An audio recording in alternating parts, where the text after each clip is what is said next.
Aktor sekaligus YouTuber Denny Sumargo dibuat geram oleh warganet.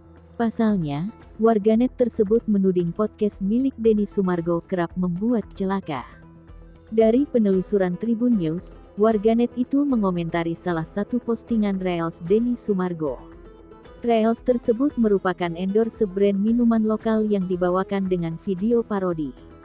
Bahkan cover videonya dibuat seakan postingan tersebut merupakan berita viral.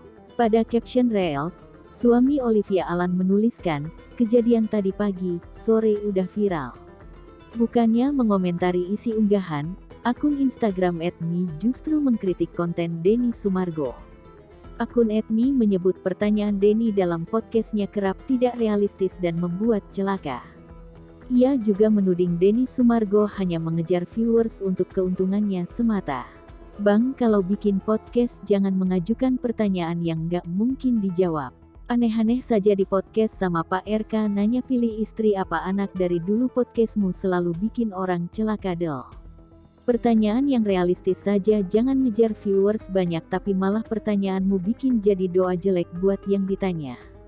Semoga dibaca ya @Sumargo Denny," tulis akun @me geram. Pria kelahiran tanggal 11 Oktober tahun 1981 tersebut langsung memberikan sindiran pedas.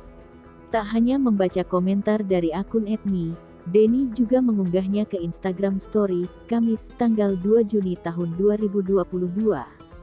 "Jangankan dibaca, aku bahkan taruh di story demi kebahagiaanmu," tulis Denny. Tak sampai di situ, pada Instagram Story lainnya, sosok yang akrab disapa Densu ini menuliskan unek-uneknya. Densu menyayangkan lantaran masih ada saja warganet yang menuliskan komentar kebencian di akunnya. Ia lantas mengingatkan para pengikutnya agar tidak berkomentar serupa.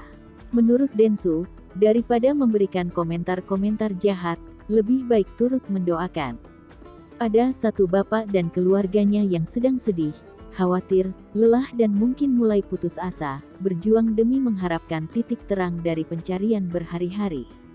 "Doa, kata-kata yang baik, itu sudah cukup," tulis Densu pada unggahan Instagram Story-nya, Kamis, tanggal 2 Juni tahun 2022. Hingga berita ini diturunkan, belum ada keterangan resmi dari pihak Densu terkait warganet yang mengkritiknya. Apakah akan diselesaikan secara kekeluargaan atau dibawa ke ranah hukum?